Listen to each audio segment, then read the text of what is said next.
Does your child have Instagram but you're worried about them getting cyberbullied? Well, in this video, we're going to talk about all the things that Instagram has put into place to help prevent cyberbullying.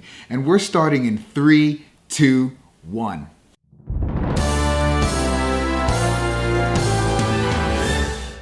Hi, this is Jay, and welcome back to Tech Parental, helping you to keep your family safe, sane, and connected in today's digital world. On this channel, we do digital parenting advice as well as family tech reviews. So if you want to keep up with all your kids' latest digital trends, then consider subscribing to this channel to stay informed. So in a recent study by the British research group Ditch the Label, Instagram was found to be the most dangerous app for cyberbullying today. And so there were 10,000 people in this study, 10,000 young people between the ages of 12 and 19. You can find more information on this study right here. I made a video about it. But this is serious. If you have a child that uses Instagram, this is definitely a concern for you, right? But I mean, Instagram has recently fought back by implementing a bunch of new features that can help prevent cyberbullying. So let's cover a few of those things as well as some best practices on how to prevent cyberbullying using Instagram. Okay guys, so here's my Instagram. Okay, so let's get into some of the basic tips. For starters, you want to click up here at the top right corner, go to the ellipsis, and you see it says private account right here. You wanna, if your child is younger or just getting started using Instagram, you may want to click on private. So when the account is private, only people that you approve can see what you're posting, okay? And so for starters, you may want to keep that private for your child so that you can kind of monitor who comes into the inner circle, thereby preventing some bad people from coming in, right? So that's the first filter to start with, right? So making your profile private. And sometimes you may not be aware of these settings, or you may not have Instagram yourself, but go into your child's account and you can set this to private, okay? The second tip I want to talk about is your profile appearance, okay? So you want to go to edit profile, okay? And as you can see here, I have my name and my photo. I'm an adult and I can list my name and I can list my photo. If your child is on there, you may want to consider not having their real photo there, maybe the picture of the family dog, maybe a picture of their favorite baseball team or their favorite player, or something other than just a strict picture of them while they're young or while they're just getting started on Instagram. And additionally, their name. You may not want to use their full name. So maybe their first name and their last initial, maybe a nickname or something other than that, but certainly not their full name and their real picture. You may want to do this to prevent child predators, not only cyberbullies, but people who are just stalking children from learning information about them from their picture and their full name. Okay, so the next tip I want to cover is blocking. And blocking is a pretty common feature that most apps have. It allows you to kind of prevent a specific user from seeing anything on your child's account. So let's go to one of my most recent posts and view the comments. And let's say this person right here, Yuma Bella. Okay, let's just say I didn't really like that comment. And so what I click on her profile, I go to her, and I click on the top right corner here, and I see block. Okay, so I'm gonna hit block. Now I'm not gonna fully block her because she's a friend of mine, but if I wanted to block her, she wouldn't have any access to anything that I post at all. Any comment that I make on anybody else's post, I would be invisible to that person, okay? And so you could also reverse the block. Just once you do block, you can then just unblock the person. The next tip I want to talk about is reporting. So let's say that someone makes a comment on your child's account that you don't approve of and you think is inappropriate. Let's take that same case here with Yuma Bella. Let's say I don't appreciate the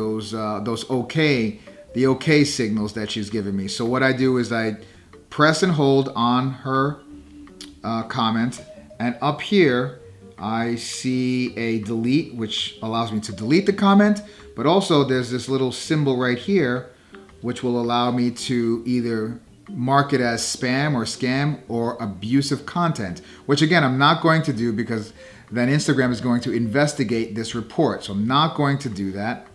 But that's just another way to report someone that is making nasty comments on your child's account. Instagram takes this very seriously because they don't want cyberbullying or any kind of inappropriate activity on their account. They have enough to deal with. The last thing they want is to be on the wrong end of a news story. So they're going to at least take a look at what you're reporting. One of the last features that they've recently implemented is language filtering on comments, which is a really, really intelligent way to filter kind of the inappropriate things, but not everything. So the way that you filter languages, you go to your homepage here and you click on the top right ellipsis and you can go down to where it says comments right here. You open up comments and you can see right here there is an automatic filter, hide offensive comments, which generally is the Instagram AI. It's the artificial intelligence kind of trying to figure out what's appropriate and what's inappropriate. And you can engage that filter. So let's engage it there. But down here, there's something even more important. There's a manual filter, which allows you to specify keywords or specific things that you don't want said or you don't want showing up in your comments. Maybe the automatic filter might not catch it or think it's inappropriate, but there are certain words that you don't want on there. So let's enable it. And what you can see is that it immediately starts asking you for keywords. So let's say I don't want the word stupid. It's separated by a comma. Let's say I don't want the word kill. And let's say I don't want the word death. Okay. So now with these special keywords, any post, any comment that contains the word stupid or kill or death will not even show up in the comments. So any comment, this is stupid or you're stupid, the entire comment just never makes it to the public post.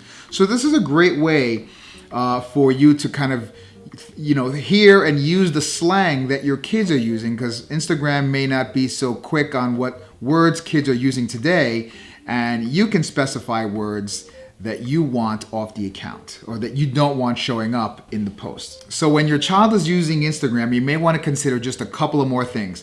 Number one is geotagging, right? So geotagging is the feature that allows Instagram to know where exactly you're making that post from. Could be Yankee Stadium, could be Times Square, could be the Grand Canyon, it could be someone's house.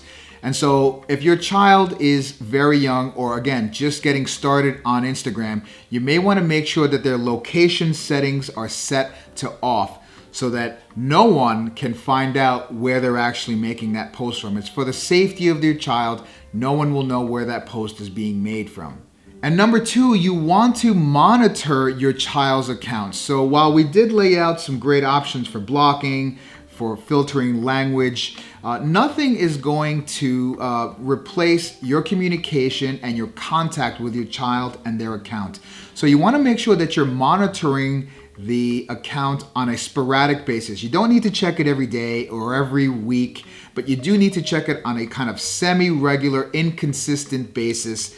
And again, this is not a prison search. You're not trying to find contraband in your child's cell, but you do need to kind of be on the lookout for comments that are popping up or teasing that may be starting and that you may be suspicious of, but that your child may just be blowing off. Okay, maybe your child is not even aware that that cyberbullying is beginning or that the teasing comments are coming in. So it's something that you may want to monitor.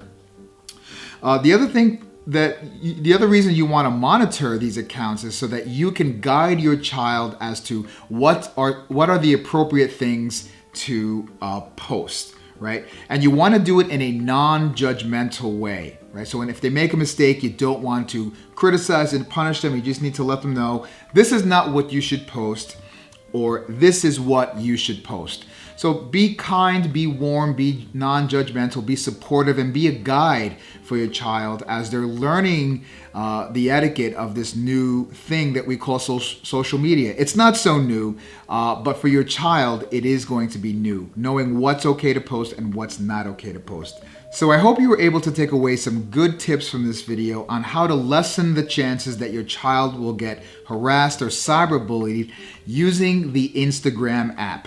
If you found some value in this video, don't forget to give it a thumbs up and share it with other parents that you know. So until the next video, this is Jay from Tech Parental, helping you to keep your family safe, sane, and connected in today's digital world. Thanks for watching and have a great day.